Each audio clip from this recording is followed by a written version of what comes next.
Doctor ಒಂದು ಮಾತಾಡಿದ್ರು ಅವರಿಗೆ, ಇದು ಒಂದೇ ಕೂಸು ಕೊನೆ ತಿರುಗಿ ಮುಂದೆ ಗರ್ಭದರ್ಶಕ ಎಮ್ಮಗ ಶಕ್ತಿ ಇಲ್ಲ, ಅದು ಆಗೋದಿಲ್ಲ ಅಂತಂದರು.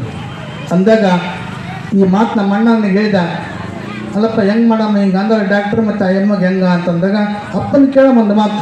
ಅಪ್ಪ ಏನಂತಾನೆ, ಅಪ್ಪ ಮನಸ್ಸು ಮಾಡಿ ಎಲ್ಲ ಅರ್ಥ ಆಗ್ತದ.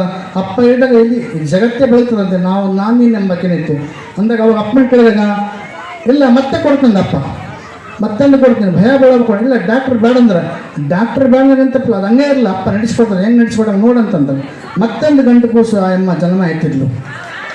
ಆ ಸದ್ಗುರುವಿನ ಆಶೀರ್ವಾದ ಈ ಥರವಾಗಿ ಈ ಆಶೀರ್ವಾದ ಪಡೆದೋದಕ್ಕೆ ನಮ್ಮ ಅಣ್ಣ ಹೇಳಿದ್ದಂದೆ ಸರ್, ನೀನು ಏನು ಬೇಡ್ಕಂತ ಇಲ್ಲಪ್ಪ ನಾವು ತುಲಾಭಾರ ಮಾಡಬೇಕಂತ ಅನ್ಕೊಂಡಿವಿ, ನಾವು ಮಾಡ್ತೀವಿ ಅಂತ ನಮ್ಮ ಅಣ್ಣ ಹೇಳ್ದ.